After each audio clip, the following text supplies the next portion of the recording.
नमस्कार, मी सुजाता. खूप दिवसाच्या गॅपनंतर आज परत संवाद साधण्याची इच्छा आहे.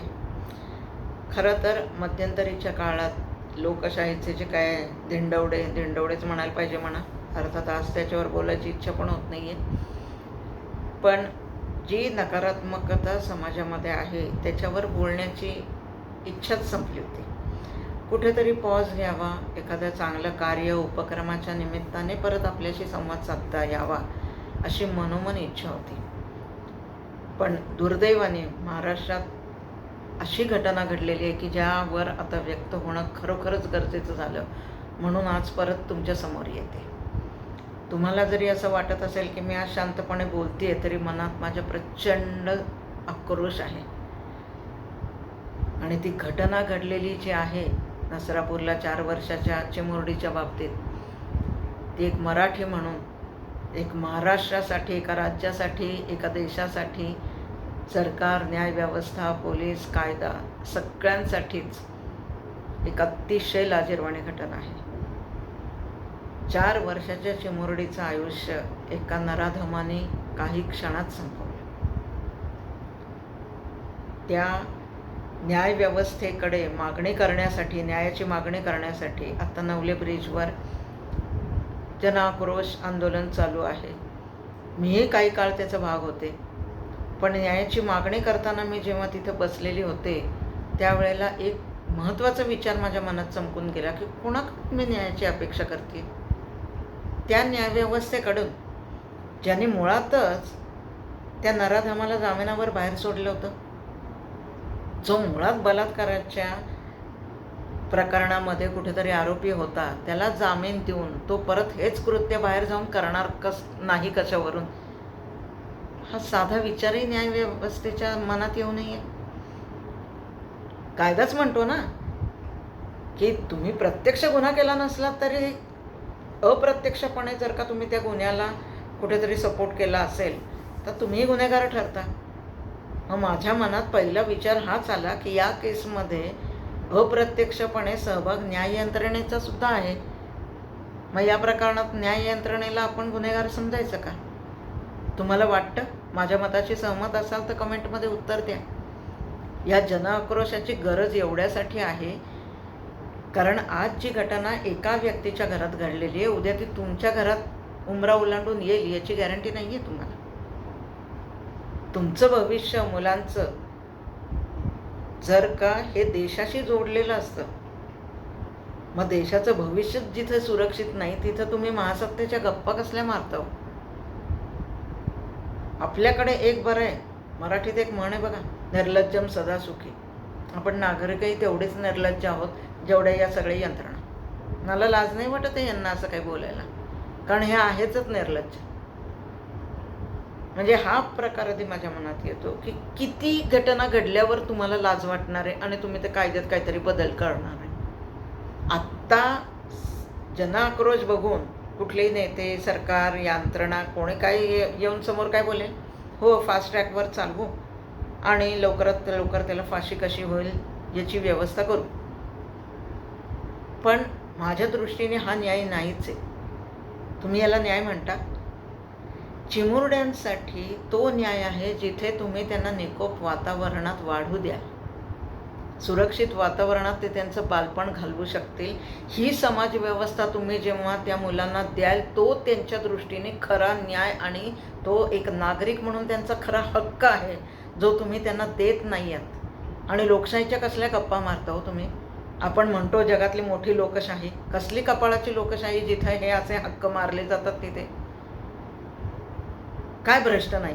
न्यायव्यवस्था, सरकार, पोलीस यंत्रणा, पत्रकारिता, जे काय सगळे स्तंभ आहेत ना, सगळे सडून कुजलेले आहेत. त्यांच्याकडनं काय आपण न्यायाची अपेक्षा करणार? अशा प्रकरणात जामीन मिळतो याची तरतूद कायद्यामध्ये असणंच आपलं पहिलं अपयश आहे. या रोज घटना घडत आहेत, कधी बदलापूरला, कधी महाराष्ट्रात, कधी महाराष्ट्राच्या बाहेर. आपण जर का याचा डाटा बघितला तर प्रत्येक काही मिनिटाला भारतात बलात्कार होतो.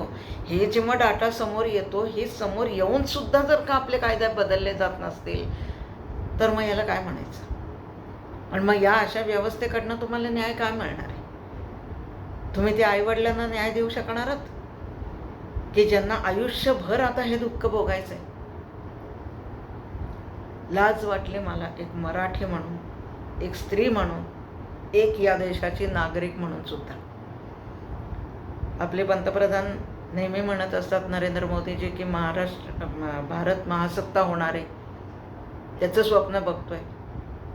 मी आज तुम्हाला एक विनंती करू, ते महासत्ता होण्याची स्वप्न बघणं सोडून एक वेळ दिलं तरी चालेल, पण कायद्याच्या बाबतीत सौदी अरेबियाला फॉलो करा. जिथं नागरिक सुरक्षित आहेत, जिथं भविष्य देशाचं येणारं सुरक्षित आहे, तिथं आपोआपच आपण महासत्ता बनवू. पण जिथं देशाचं भविष्य जर का असं चुरगाळलं जात असेल तर महासत्ता होण्यात काय अर्थ आहे हो? आज या उद्विग्न मनस्थितीत खूप वाईट वाटतंय, लाजही वाटते, खूप संमिश्र भावना आहेत माझ्या मनात. पण एक सणसणीत कानाखाली द्यायची माझ्या इच्छा आहे या संपूर्ण यंत्रणेला. आज या शिवरायांच्या महाराष्ट्रात एक स्त्री तुम्हाला सांगते की माझ्याकडे माझं स्वतःचं मूल नाही, मी स्वतः कधी आई होऊ शकले नाही, आणि मी आज त्याच्यात जर का स्वतःला सुखी मानत असेल तर ही तुमची हार, नुसती हारच नाही आहे, एका स्त्रीने तुम्हाला दिलेली सणसणीत कानाखाली आहे असं समजा. ज्या शिवबाने परस्त्रीला सुद्धा मानाने तिच्या धर्मात परत पाठवलं, तिच्या लोकांकडे परत पाठवलं, त्या महाराष्ट्रात एक स्त्री आज सांगते की मला मूल नाही, ही आजच्या या वातावरणात चांगली सुखाची गोष्ट आहे. तर आपण हा महाराष्ट्र कुठे आणून ठेवला याचा आता तरी किमान विचार करा. आईबाप रोजंदारीवर जातात, कोण नोकऱ्यांसाठी जातं, कोणी परिस्थिती वेगवेगळी असली तरी रोजच्या महागाईला तोंड देण्यासाठी आईबापांना कामाला जायला लागतंच, ते टाळू शकत नाहीत. पण घरी येईपर्यंत आपलं मूल सुरक्षित असेल का नाही, त्याला शाळेत जाताना तो व्यवस्थित जाईल आणि येईल याची खात्री देता येत नाही.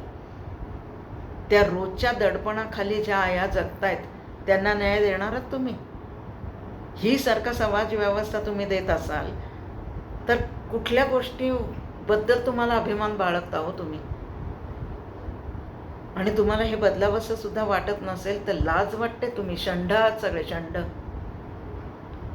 की जर का जन आक्रोश हे करायला सरकारला भाग पाडू शकत नसेल ना तर आपण सगळेच षंड आहोत. एक देशाचे नागरिक म्हणून, एक महाराष्ट्र राज्याचे नागरिक म्हणून सुद्धा. आणि या घटना फक्त महाराष्ट्रातच घडत नाही आहेत, महाराष्ट्राच्या बाहेर पण घडत आहेत. पण आत्ता फक्त महाराष्ट्राचा विचार केला तर खरोखरच षंडांच्या देशा, या महाराष्ट्र देशा असं म्हणावंसं वाटतंय मला. आणि आज ती घटना दुसऱ्याच्या घरात घडली, माझी मुलगी, माझा मुलगा सुरक्षित आहे या भ्रमातही तुम्ही राहू नका. उद्या तोच धोका उमरा ओलांडून तुमच्या घरात कधी येईल तुम्हाला कळणार नाही.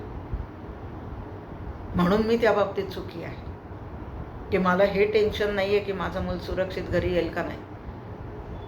मला हा आक्रोश नाही करता येणार की माझ्या मुलीचं छिन्न विच्छिन्न झालेलं शरीर माझ्या हातात आहे. काय शिक्षा दिलीत तुम्ही? या न्यायव्यवस्थेवर माझा विश्वास नाही. जो हा कायदा देतो की बलात्कारासारख्या घटनांमध्ये दोषी असलेल्या लोकांना तुम्ही जामीन देत असाल तर याच घडणाऱ्या घटनांसाठी तुम्हीही तेवढेच जबाबदार आहात. आणि हे लक्षात ठेवा, यामुळे आपलं भविष्य फक्त काळवंडणार आहे. इथं सुरक्षिततेची पहाट तेव्हाच येईल जेव्हा तुम्ही कायदे कडक कराल.